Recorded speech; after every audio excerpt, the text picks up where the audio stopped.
Okay, so I had a couple of other projects planned recently, but as you can probably tell, I am somewhat different to the usual. So basically, I moved house, I started a new job, and here I am in Wales.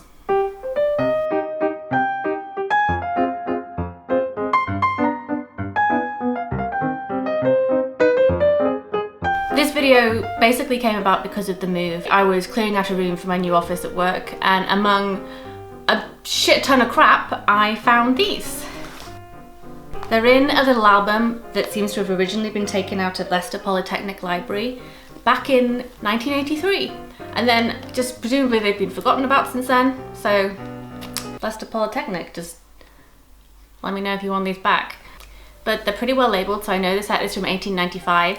And there are notes for each photo with the locations, which is how I know which plates are missing.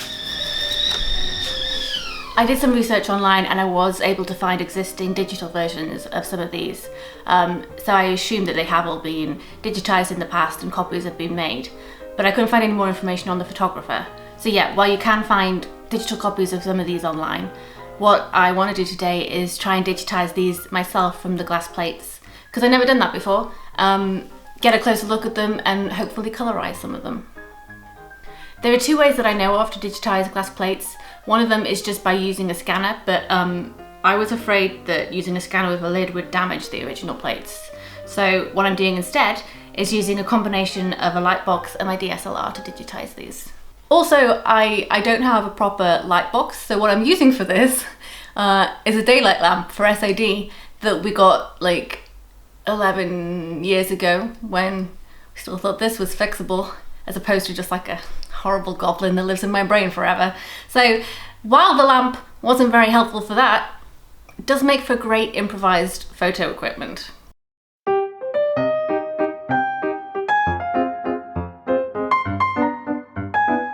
So here are my initial digital images.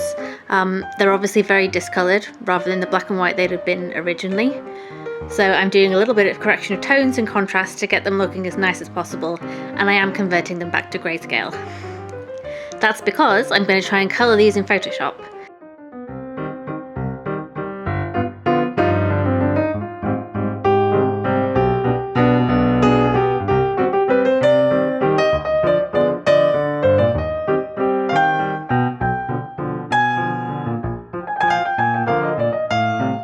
I'm basically hand colouring each area with the brush tool, splitting it into lots of different layers and setting the blending mode of each to colour. If there's a faster way of doing this, please don't tell me, because I've been colouring these for ages and I might cry. Obviously, they're never going to look like modern day colour photographs, but I'm trying to adjust as I go to get more sort of true to life shades. What's nice about having the extra information is I can look up the locations and compare these to modern day photographs to get it as accurate as possible.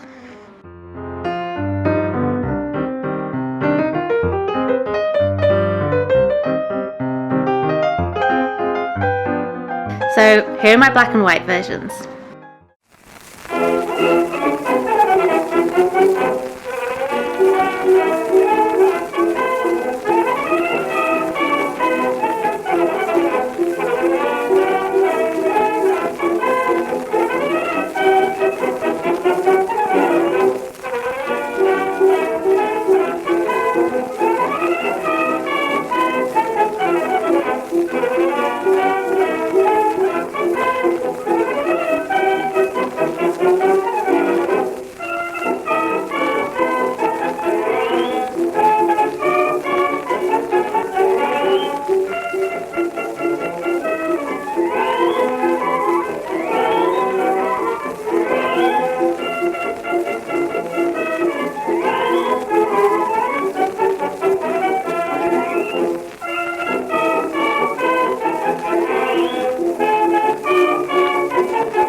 So I coloured 4 photos. This is Bray in Ireland, featuring the promenade and Bray Head. This was a relatively easy one to colour, which is why I did it first, but you do get a great view of the fashion in the group of women at the front. It's very classically late Victorian. I especially like this teenage girl in her shirtwaist and straw hat. It's very Bioshock Infinite. The pier approach at Bournemouth. It was really hard to find modern photos that corresponded to this shot in order to get the colours right, and I found out that the pier has actually been rebuilt and refurbished several times. So what I actually ended up using as a reference for this was a postcard from 1913. I did struggle to get the people looking decent as the contrast is high, but whatever. Hastings, the front, showing the pier. My favourite part of this is the Punch and Judy stand. You can see the younger kids watching it. And finally, the one that took me the longest, this is Margate. There are so many people in this that it took forever because I had to do it all individually, but it did also mean that I could take in all the details I would otherwise have missed. So at first I knew, of course, this crowd is watching a show, but it's only in the colour version I could actually make out the clown. He's here in his pointed hat and ruff. Not only that, you can even make out the advertisements for Beecham's pills on the side of the bathing machines. These probably weren't as brightly coloured as I've made them, but I was feeling it. Fun fact, according to Wikipedia, the Cockney rhyming slang Beecham for a still photograph comes from Beecham's pills. Other details I love, these girls, possibly sisters, with their arms around each other. This lady holding a baby on her hip, kind of the same way I hold my cat. This woman's just cracking hat. I feel like there's so much to see in this photo and I love it.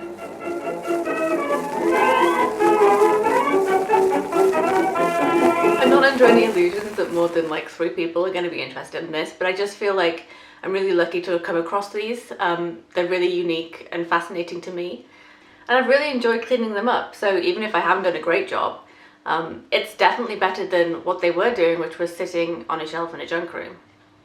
So thank you for getting this far if you've watched this, and as soon as I have a desk again and all my stuff is unpacked, I will be back doing something else weird.